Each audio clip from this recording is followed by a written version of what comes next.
Hi friends, it's me, Deanna, and welcome to another doll repaint video. Friends, it is just a couple days until Christmas, and I wanted to spread some Christmas cheer with you guys by repainting an Elf on the Shelf doll in my very own style. For those of you who've never had an Elf on the Shelf doll or don't have them in your country, the whole premise behind them is that they're little scouts for Santa who come to your home and report to Santa every night to let him know who's been naughty or who's been nice. So, they're basically no good snitching tattletales. Parents will buy these dolls and move them around the house, often putting them in funny little scenarios for their kids to find the next morning. Okay, so that actually looks pretty cute and fun. I've never had an Elf on the Shelf doll before, but while I was holiday shopping, I saw them on the shelves, and I thought, hey, it'd be a lot of fun to get one and customize one for myself. I'm really excited to get started on this magical, Christmastical repaint journey with you. So enough talking, let's get started. I thought it'd be fun to unbox my new elf friend with you. I'm not one of those skilled unboxing YouTubers that gives off peak ASMR, but I at least got her out of the box without tearing the packaging or the box, so I'd say that's a win. Before we can get started on her transformation, we have to do a little bit of prep work. Some little stuff like removing tags and freeing her hands from this strange bondage situation she seems to be in. I also want to remove her hat and set it aside for later. It's hot glued onto her head, so as carefully as I can, I'm going to peel up the edges to remove it. I'll also be doing the same thing with her collar so I can save it for future use. Just going to peel and snip it off.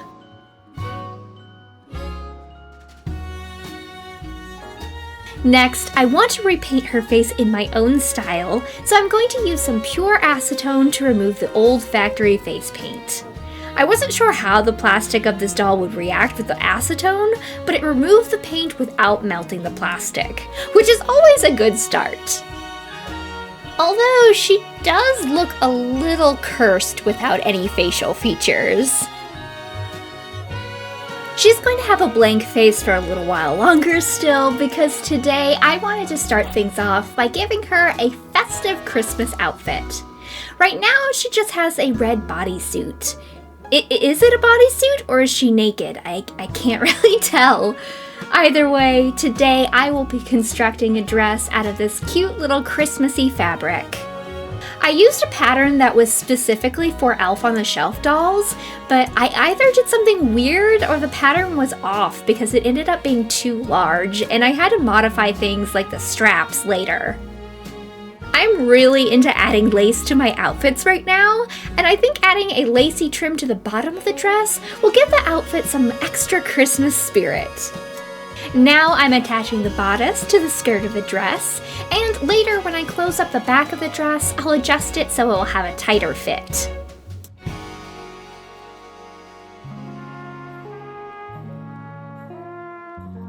After doing my alterations, I have 2 straps left, but I think the dress will work better if it was completely strapless, so I'm just going to snip those off.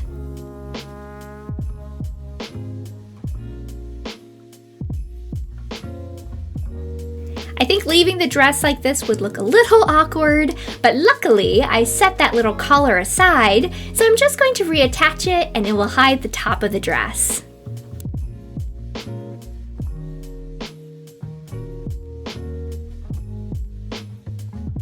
For a last little touch, I thought it would be cute to embellish the dress with some little buttons on the front. I'm just going to use a little bit of my all-purpose crafting glue to adhere them to the fabric.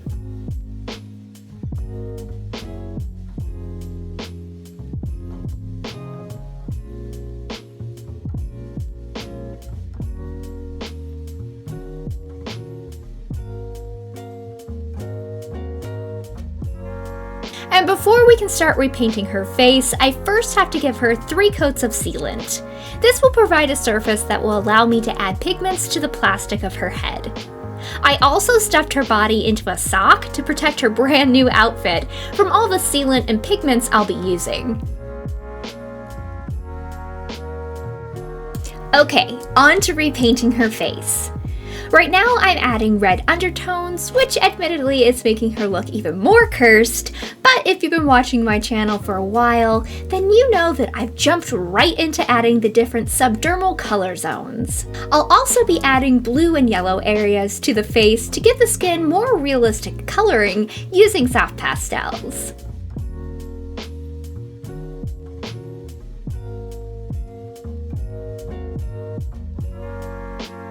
I've set the subdermal colors with sealant, and now with a watercolor pencil, I'm adding some soft lines to add hints of veins to the skin.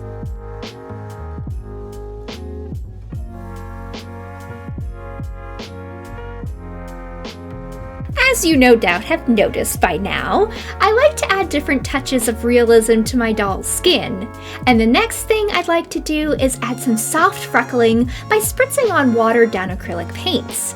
For my elf, I'm using burnt sienna and a rosy pink to add some light modeling. So we've got all this texture and subdermal details, which is kind of a lot. Now I want them to be a subtle part of her skin, so I'm using one of my pan pastel colors as a base skin tone to soften the previous layers and to make everything look like it's a part of her skin. Her face mold has this wonderful smiling expression molded into the plastic, and I really want to define these areas using some basic contouring. Shadow and highlights will define the molded on features and make them more realistic looking.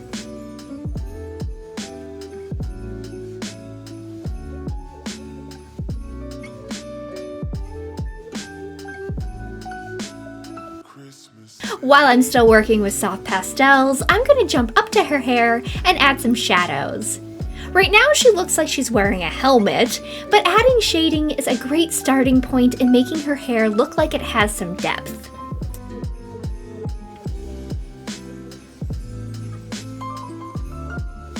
Now I've moved on to the watercolor pencil stage of the face up. This is where I can come in and really start mapping and blocking in her eye shape and the placement of her eyebrows. Right now, I'm putting a lot of focus in on adding the creases to her eye sockets and adding in important details of her eyes like the tear ducts.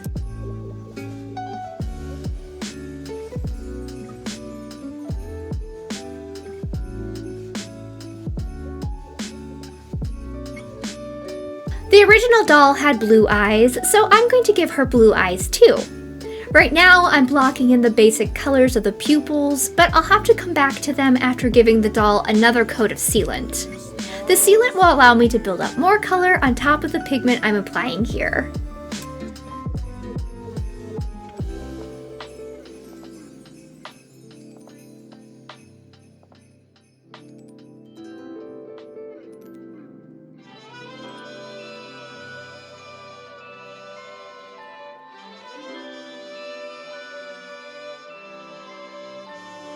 Going up to the eyebrows, I'm filling in the basic shape of them using a light brown pencil.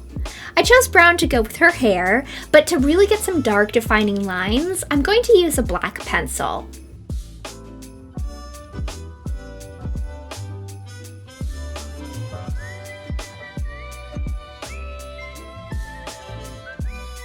Then I'll add some little highlight details using a honey-colored pencil. Jumping forward, I'm going to keep adding some details to her nose. Her original nose was just a little nub, so I'm going to draw in the details of her nose holes and make sure it looks like each side has little nostrils.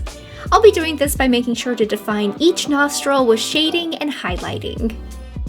The original elf face had small, almost Betty Boop style lips, but I want her lip shape to be more proportional to her face.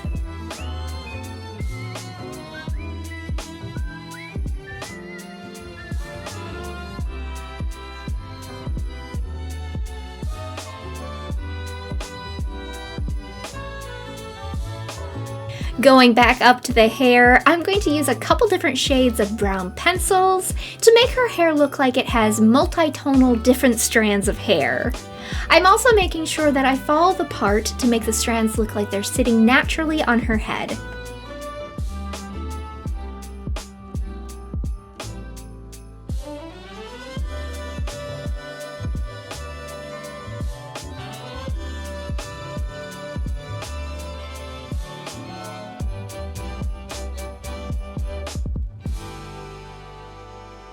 I gave her face another layer of sealant, and now we can go back in and give her pupils more details. I'm also going to add some highlights to her eyelashes to make them appear fuller. To the bottom lash line, I'm going to give the slight impression of bottom lashes. Because of her rounded cheeks, I can't really give her defined lower lashes without them looking out of place. This will at least give the idea that she has some bottom lashes. For her catch lights, I want them to look festively sparkly, so I'm giving her 3 on each side. I want it to almost look like she's looking at Christmas decorations. Now that the paint has dried, I want to give her eyes and lips a layer of gloss to make them come to life.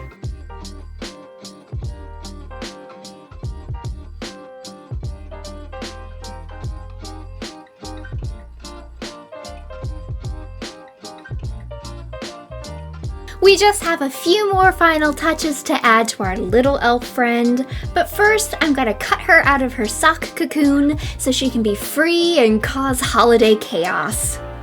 First, I want to put her hat back on, and I'm using my crafting glue to stick it back onto her head.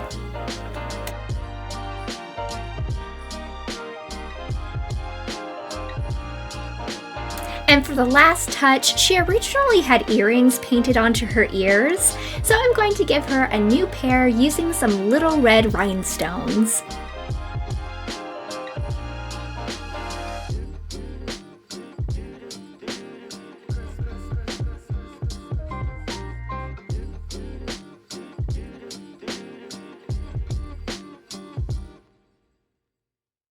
So this is what our little elf on the shelf looked like before her transformation, and this is what she looks like now. They are 2 very different styles, but both cute in their own unique ways. I had a lot of fun transforming her from a cartoony look to giving her more realistic facial features. This may be an odd thing to focus on, but I had a lot of fun drawing on her hair instead of just doing a typical reroute. What do you think? Do you think I was able to capture the look of real hair using just my watercolor pencils?